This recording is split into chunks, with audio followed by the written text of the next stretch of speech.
Hey, what's up you guys? It's Dorothy and welcome back to my channel. In today's video we're going to go into chapter 4 of I'm Glad My Mom Died by Jeanette McCurdy. There's not much I can really say about it at this point, so let's get right into this video. This video may contain sensitive topics and foul language. If you do not wish to continue, please click off the video now. Excuse me, you have been warned. Chapter 4. It's 3 a.m. the Friday after signing with Academy Kids when Mom wakes me up for my first day of background work on a show called The X-Files. My call time isn't until 5 a.m., but since Mom's scared of driving freeways for the first time, she wants to get a head start and leave plenty early. Look at me getting over my fear for you, Mom says as we pile into our 1999 Ford Windstar minivan.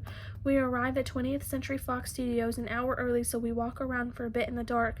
When we pass the giant Luke Skywalker versus Darth Vader mural on the side of one of the sound stages, Mom squeals with delight, whips out her disposable camera, and snaps a picture of me standing in front of it. I feel embarrassed like we don't belong here. By 4:45 a.m., Mom figures it's close enough to my call time to show up, so we check in just outside the soundstage with a short, bald production assistant. He tells us we're early, but we can stop by Background Crafty before it's time to head to set. Background Crafty is a cool place. It's a tent at the edge of the soundstage with food everywhere, cereal and candy and jugs of coffee and orange juice and silver trays of breakfast food, pancakes and waffles and scrambled eggs and bacon. And it's free, Mom says excitedly as she wraps various muffins and croissants and napkins and tucks them into her oversized Payless purse to give to my brothers later.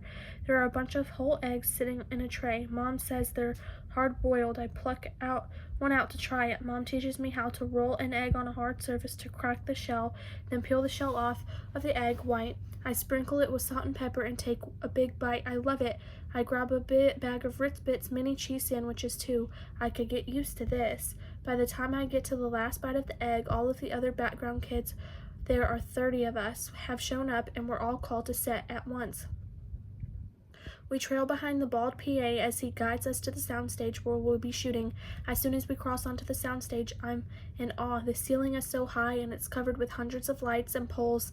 There's the smell of fresh wood and the sound of hammers and drills. Many people in cargo pants pass us, some of them with tools hanging off their belts, some of them with clipboards in their hands, some of them whispering urgently into walkie-talkies.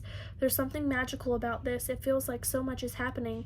We get to the set and the director, a small man with light brown hair long enough to tuck behind his ears, ushers us in, talking quickly and frantically. He looks at me and the other 29 children and tells us excitedly that we will be playing children who were stuck in a gas chamber and suffocating to death. I nod along, trying to remember each and every word so that I can relay them to Mom on the drive home when she asks, "Suffocating to death. Got it." The director tells us where to stand, and I'm near the back of the blob of children until he asks for the smaller kids to come up front, so I do. He then points to each of us rapidly, one right after the other, and says to give him our best scared to death face. I'm the 9th or 10th kid he points to, and after I give him my face, he tells the cameraman standing next to him to get a close-up of me. I have no idea what this means, but I assume it's good because the director winks at me after he says it. One more, even more scared, the director shouts at me. I widen my eyes a bit, hoping it'll work. It does, I think he said, since he says, "Got it, moving on," and pats me on the back.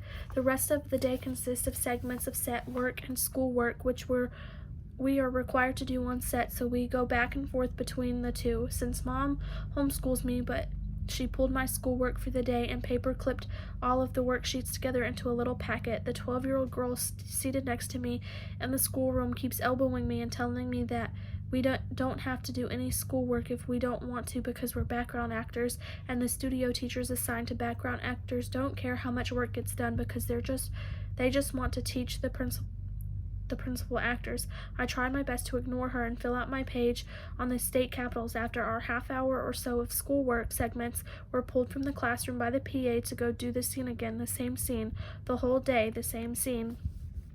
I have no idea why we have to keep doing this one scene so many times, and I figure it's best not to ask questions, but I notice that each time I come back to the set, the camera is in a new position, so I have a feeling it has something to do with that.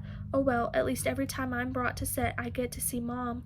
Each time the PA walks us kids back to set, we pass the background parents' holding room where all the parents are stuffed into a small bungalow. I wave to Mom, who notices me every single time, no matter how engrossed in her Woman's World magazine she is. She dog ears the page, looks up at me, smiles big, and gives me a thumbs up. We are so connected.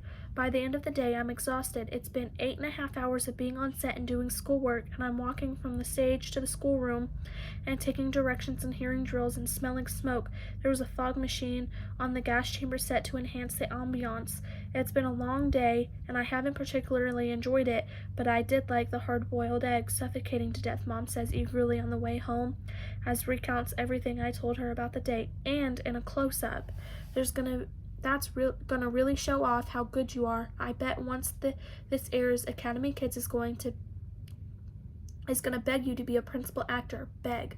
Mom shakes her head in disbelief as she taps the steering wheel with excitement. She seems so carefree in this moment. I try to soak in her expression as deeply as I can. I wish she was like this more often. You're gonna be a star, Nettie. I just know it. You're going to be a star. That is the end of chapter 4. I will see you guys in the next video. Bye.